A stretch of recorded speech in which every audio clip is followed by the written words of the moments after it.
y en estas estamos, como dice Adrián, repensando instituciones. Me vais a permitir que nos vayamos a Israel. Bueno, Israel, Gaza, Líbano, Irán, están pasando muchas cosas y no todas tienen que ver con Hamás.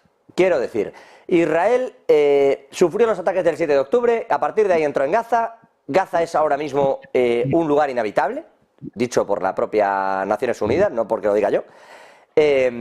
Y a partir de ahí la cosa se está enconando. Se habla de la famosa línea azul, que viene a ser la frontera entre Líbano, sur de Líbano, norte de Israel, esa frontera entre ambos países, y se habla mucho de que si la tensión crece y ahí termina habiendo guerra, tendremos un problema a grandísima escala. Lo dice la ONU, lo reseña la OTAN, ayer era Emmanuel Macron quien lo decía también desde París, en fin, que hay un problema gordo allí. Y lo que está haciendo Israel ahora de pronto es una suerte de ataques, bueno, pues bastante contenidos, no a través de fuerzas armadas invadiendo sitios, pero vemos ataques en Damasco, vemos el ataque de drones en Beirut, que acaba con la vida de 5 miembros de Hamás, entre ellos el segundo al mando. Ayer vimos un atentado que Irán no le atribuyó a Israel, cuidado, pero sí que dijo que maneja como línea dentro de la línea de posibilidades que tiene, que las fuerzas iraquíes que cree que han llevado a cabo ese doble atentado sí estuvieran gestionadas y asesoradas por la inteligencia israelí. Eso sí lo ha dicho Irán. Y a esto añádele que hoy Estados Unidos acaba con uno de los líderes de las milicias iraquíes, de las famosas PMUs, en otro ataque selectivo. Para no pasar nada y querer que se rebaje la tensión, están pasando muchísimas cosas. Efectivamente. Al final vamos a acabar teniendo un problema real. No pasan los barcos por allí, Maersk o Hapag-Lloyd no pasan por allí, aunque eso os lo dejo para la segunda pregunta, porque están subiendo en bolsa un 13%, subía Hapag-Lloyd. Con eso de, no anda, que te han fastidiado el comercio, no me han fastidiado nada, lo voy a poner carísimo, que es otro tema distinto. Entonces, bueno, pero por ahí va un aire y lo que os quiero preguntar primero es por esa tensión, ¿no? Que todo el mundo dice, ojo, hay que rebajar, pero yo solo veo cómo crece. Y al único que de momento no he visto, que no me tachen de nada, porque actuar directamente es a Irán. Quiero decir, no se puede decir que Yemen esté rebajando el conflicto, no se puede decir que Líbano tampoco esté rebajando el conflicto, ni su presidencia oficial, ni la parte de Hezbollah, que está luchando abiertamente contra Israel en esa frontera. Esto es un hecho. Ahora bien, Irán, que es como el gran protagonista, de momento su intervención más sonada es poner un buque en el Mar Rojo frente al de Estados Unidos. ¿Qué creéis que va a ocurrir allí tras todos estos ataques? Porque es que vamos a ataque selectivo al día, con lo que esto está suponiendo. Dicen desde Irán que esto va a tener una venganza y un castigo seguro. Yo creo que aquí Israel ha caído en una trampa, lo dije desde el principio, en una trampa tremenda por su falta, digamos, de pararse a reflexionar después del ataque de Hamás del 7 de octubre. Se lanzaron a una guerra contra Palestina, contra los gazatíes, diciendo todo tipo de barbaridades. Hasta algún ministro dijo, no, esto, les tiramos una bomba atómica y los matamos a todos y tal, todo tipo de barbaridades. Y esto les está pasando factura, porque ahora, por ejemplo, sin ir más lejos, como hay un problema que va más allá de Hamás, es decir, supongamos que Israel, el ejército de Israel, conquista completamente Gaza, elimina la mayor parte de las estructuras de Hamás, de sus combatientes y tal, pero sigue habiendo más de 2 millones de palestinos. ¿Qué hacemos con ellos? Bueno, hasta la cosa ha llegado que está negociando, claro, nadie lo quiere, con otros países, por ejemplo, con la República del Congo, es decir, para trasladar allí los 2 millones de palestinos al Congo. Es decir, porque no tienen solución a ese problema. Y esa es la clave. Es decir, se han metido en una guerra que no pueden ganar, porque aunque derrotes a Hamás, tienes ahí a 2 millones de palestinos, a más de 2 millones, que ya le ha dicho Egipto, por razones obvias, que en el Sinaí ni locos. Porque, hombre, es decir, hemos pegado un golpe de Estado, pegó un golpe de Estado al Sisi después de unas protestas de la población tremendas contra los hermanos musulmanes y están prohibidos en Egipto como para meter a Hamás o lo que quede de Hamás en el Sinaí. Pues va a ser que no. Es decir, obviamente, es decir, no tienen salida. Y además, Irán, fíjate, y esto no es casualidad, es decir, la moderación para lo que es Irán en sus declaraciones de Irán es muy pensada. Es decir, lo que está intentando es que de ninguna manera directamente a Irán se le pueda atribuir una futura escalada o una futura guerra contra ellos. Está manejando perfectamente, por ejemplo, el tema de los Houthis. Cuando todos pensábamos al principio de la confrontación, no, ahora verás, Hezbollah va a hacer aquí un ataque tremendo y tal. No, Hezbollah se ha limitado, entre comillas, se ha limitado a una guerra de baja intensidad en la frontera, con lo que permite con eso tener allí a una parte del ejército israelí que no se puede mover y que por lo tanto no puede intervenir en Gaza. Es decir, es fantástico. Pero alguien con quien no contábamos, los Houthis, van y te cierran para los barcos que van hacia Israel o que son propiedad de navieros israelíes, etcétera, te cierran el estrecho de Bab el-Mandeb. Y no olvidemos, es que los Houthis, mientras tanto, siguen negociando con los saudíes para acabar con la guerra en Yemen. No han dejado de negociar y cada vez avanzan más. Y claro, ¿qué hace Estados Unidos? Pues lo habitual en estos casos, improvisar, hace una coalición chapucera de barcos, los europeos, como siempre, hacemos lo que mejor se nos da últimamente, que es la retirada, es decir, los españoles, los franceses y los italianos, creo que eran, se van corriendo porque dicen, uy, esto va en serio. Y al final lo que tienen allí son unos cuantos barcos disparando a drones y a cohetes o misiles de los Houthis, y gastándose el dinero, porque claro, un misil de un barco norteamericano es muchísimo más caro que un cohete de los que llevan los Houthis, ¿no? Pero, y dañando la economía de Israel, porque Israel ahora mismo, por ejemplo, el puerto de Eliad, que es el puerto que tienen en el Mar Rojo, el 80% del tráfico naval que tenían ha desaparecido, solo tienen un 20%. Bueno, es que eso supone mucha pérdida de dinero. Es que las levas... en Israel el ejército, el grueso del ejército se conforma de levas, que hacen una... Claro, no, allí son todos. Tienen una instrucción militar fuerte, entonces, en realidad, movilizar al ejército supone dejar de producir. O sea, hay... Efectivamente. Supone que el sector de la agricultura tiene que despoblarse, que hay ciertas partes de la industria que tienen que ir a trabajar en esto. En fin, ir a la guerra supone que dejan de hacer otra cosa. Pero fíjate, aparte de esos 350.000, efectivamente, como muy bien señalas, que han movilizado y que han dejado de trabajar, es que, fíjate, lo que ha ocurrido, lo que está ocurriendo. El atentado tremendo en la tumba donde está el general Soleimani enterrado, que ha costado más o menos la muerte de unas 100 personas aproximadamente. Claro, esto... ¿Por qué se hace? Pues no es casualidad. Es decir, estas cosas no hayan sido, no sé quién ha sido, quiero decir, directamente, pues a lo mejor los mujahidines del pueblo, por ejemplo, que están financiados por Estados Unidos, Israel y tal, y tienen su sede en Estados Unidos. Me da igual el proxy que hayan utilizado. Si te haces la pregunta, ¿a quién le interesa más ahora mismo a Irán y que Irán diera una respuesta dura? Pues a Israel. Es decir, para justificar un ataque a Irán. Es decir, está claro. Es decir, quien le interesa que esto se extienda ahora mismo, porque ve que no tiene solución tal y como ha reaccionado, es a Israel. Es decir, que metamos a los iraníes supone que esto implica ya a los norteamericanos inevitablemente. Es decir, si imaginemos... Si ahora imaginemos Irán lanza unos cuantos cohetes contra Israel, que no lo va a hacer, pero bueno... No. Esto significa que los norteamericanos ya tienen que meterse. No sí, bueno, los norteamericanos ya han dado amenazas gordas. Me vais a permitir que pare para la publicidad, porque como siempre en este programa me devora. Adrián y Jesús, nos queda esa respuesta pendiente y cerramos con Taiwán, pero dadme un segundito, nos vamos un minuto y enseguida volvemos.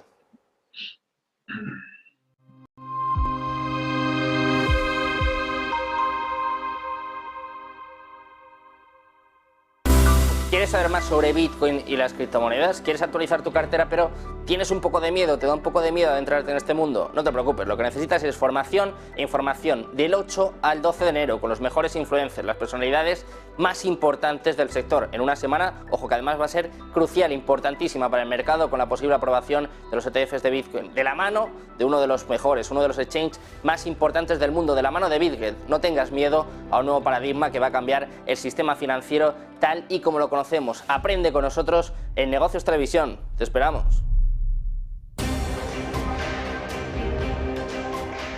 Buenas noches y bienvenidos a Money and Markets.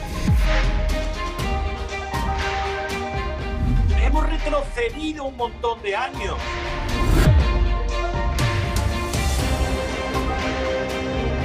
¡Buah! Esto es increíble. Esto es increíble. No sabéis la que se os avecina.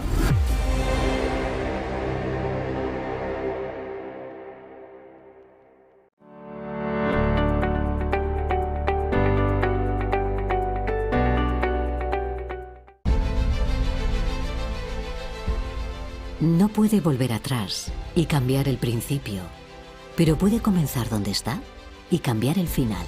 En Luna Sevilla queremos ser su asesor financiero de referencia para mejorar su presente y su futuro patrimonial, prestando nuestros servicios como agentes de Caser Asesores Financieros. Somos una empresa con una clara apuesta por la formación de calidad, la información transparente y objetiva, y por el asesoramiento financiero personalizado y continuado. Visite nuestra web lunasevilla.es o llame al 91 762 3442.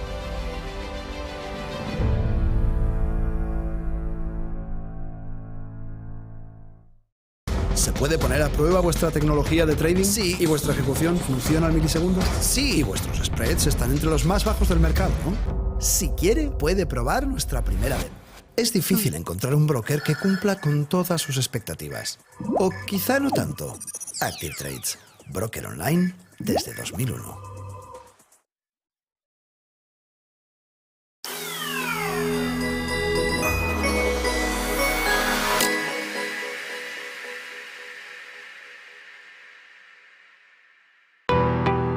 ¿Qué es Bitcoin? Hoy vamos a explicarles qué es exactamente Bitcoin, explicándoles los conceptos básicos para que entiendan esta criptomoneda de la que todo el mundo lleva años hablando. Esta explicación les servirá para saber también qué son exactamente las criptomonedas y cómo funcionan, para que puedan tener una noción un poco menos técnica de cómo funciona todo esto y a lo que nos referimos con cada término. Bitcoin es una criptomoneda o moneda virtual, concretamente la primera que fue desarrollada. Es la criptomoneda que le ha marcado el camino a todas las demás que llegaron después utilizando su tecnología. Esta tecnología es la cadena de bloques o tecnología blockchain, que también se utiliza para otras cosas. La primera de las criptomonedas fue creada por Satoshi Nakamoto, que es el seudónimo que corresponde a una persona que nadie sabe exactamente quién es, aunque sí que es cierto que ha habido muchas teorías. Esta persona publicó en 2009 un artículo en el que describía un sistema de pagos P2P al que llamó Bitcoin. Al cabo de unos meses, él mismo publicó la primera versión del software que permite gestionar la red de la moneda y que además empieza a interactuar con los primeros interesados en foros. La cantidad total de bitcoins que se emiten cada año está determinada por su algoritmo y pasa lo mismo con el resto de criptomonedas. Bitcoin está desarrollado para que cada 4 años se reduzca por 2 su producción y para que solo se emitan un total de 21 millones de bitcoins. Después simplemente dejarán de crearse. Esto es una diferencia fundamental con las monedas convencionales, puesto que los bancos modifican su valor a su libre albedrío. Por lo tanto, las monedas se pueden devaluar, mientras que Bitcoin quiere ofrecer algo más de estabilidad. En definitiva, entre los usos más destacados de Bitcoin cabe mencionar los siguientes, como por ejemplo pagar utilizando estas propias criptomonedas, obtener intereses por los bitcoins que poseas, algo similar al concepto de un depósito bancario, también obtener un préstamo utilizando como garantía tus bitcoins, cubrir tu exposición financiera con derivados en mercados regulados y por último obtener réditos de inversión mediante la compra-venta de bitcoins, al ser un activo que teóricamente tiende a revalorizarse en un escenario de demanda constante.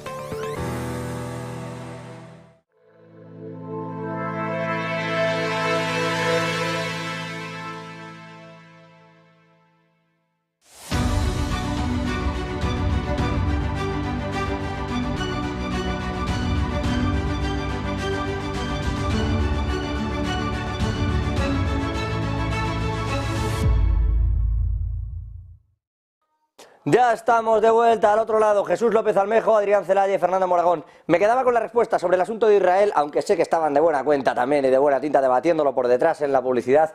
¿Qué está pasando allí? ¿Hasta qué punto esas tensiones se están frenando o no? Y sobre todo, ¿hasta qué punto lo vamos a ver elevarse? Adrián Celaya y Jesús López Almejo, me quedaba con esa respuesta o sin vuestra respuesta. Me gustaría saberlo. Adrián, Jesús.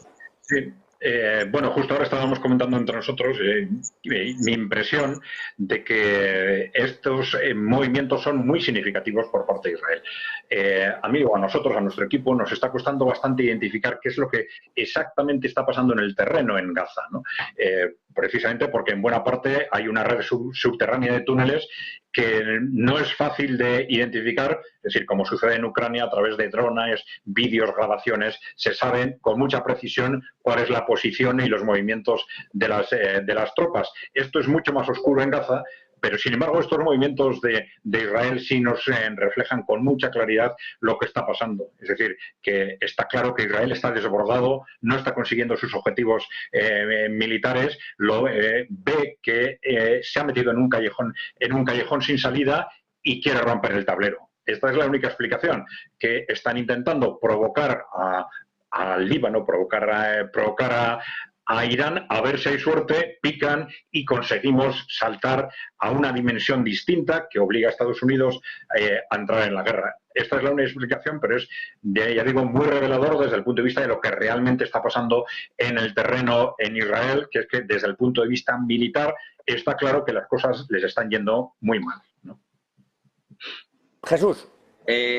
Sí, yo quisiera agregar además la pérdida económica de Israel no solamente tiene que ver con los hutíes bloqueando el Mar Rojo y evitando que el puerto de Eilat sea dinámico como históricamente lo ha sido desde unos años para acá, sino también el hecho de que el Hezbollah en el norte mantenga una guerra de baja intensidad pero diaria y que Israel efectivamente, como dice Adrián, esté desbordado en Gaza, pero además perdiendo legitimidad de una manera desproporcionada, porque en la era de las redes sociales todo está quedando documentado y se ha visto el nivel de sadismo de los soldados, que seguramente en otras guerras también pasa, ¿no? Gente loca riéndose mientras descuartiza, gente loca riéndose mientras bombardea civiles, o gente loca profanando lugares que para el oprimido son sagrados, pero que ahora en esta época digital está quedando documentado. Y en ese contexto, pues, lo que vemos es que hay desplazados por la violencia que genera el mismo Israel en el sur de Israel, pero también en el norte de Israel, que en ese sentido le termina por generar costos políticos, no solamente económicos y no solamente de imagen hacia afuera, sino también hacia adentro, y que cada vez se escuchan más voces críticas, ya no solamente del grupo que es antagónico. Por ejemplo, estaba escuchando entrevistas de Ehud Olmert, de otros personajes como Shlomo Ben-Ami, o algunos otros que antes eran cercanos a Netanyahu, que dicen simple y sencillamente nos está llevando a un precipicio en donde nada más hace falta que nos empujen. Y en ese sentido, José, Irán efectivamente es un gran jugador que, sin que lo impliquen directamente en los escenarios, no se explicaría la resistencia del Hamas, no se explicaría la fortaleza del Hezbollah o el dinamismo de los hutíes sin el respaldo material, estratégico, militar de Irán. Y aquí quiero comentar algo también. Me parece que Irán está evaluando la capacidad de despliegue y de defensa de Estados Unidos para proteger a Israel, pero también está evaluando las capacidades materiales y tecnológicas que Israel presume históricamente, porque quieren acabar con el mito de la invencibilidad del ejército de Israel. Entonces me parece que en la medida que están estudiando uno a uno cuáles son las capacidades reales de Israel para, digamos, contraatacar, y que ve cómo se desgastan contra Hamas, que de verdad las condiciones crueles y adversas en las que luchan, si Israel, digamos, no hace una demostración de fuerza ahí, como ya la ha estado intentando hacer, pero a un costo altísimo en pérdidas de vidas humanas de sus soldados también, que están siendo como los no tan preparados como históricamente se presume, me parece que el ganador es Irán, que está tomando nota de todo, y que ahora que vimos el atentado en Kerman, hasta los diplomáticos iraníes han salido a dar declaraciones fuera del contexto diplomático, como que Israel debe desaparecer, y esto de alguna manera pues también es un discurso de consumo interno para los iraníes que apoyan, digamos, esa política de mayor dureza frente a Occidente, José. Es que, es que directamente se ha apoyado a los hutíes, se ha dicho abiertamente que les agradecía los servicios prestados, los ataques, la fortaleza, y que estuvieran frente a la opresión que está sufriendo Gaza y los palestinos. Esto se lo han dicho así, textualmente. Y respecto a las desavenencias, cuidado, que se está formando una asociación de familiares de los rehenes que todavía quedan en Hamas, retenidos por Hamas, que está cargando contra Netanyahu. El primer comunicado que dieron ayer fue para decir que Netanyahu quiere ganar una guerra y no rescatar a los rehenes que todavía quedan. O sea, hay mucha dureza dentro del propio Israel hacia Netanyahu, y cuidado, porque lo que decía Adrián es clave.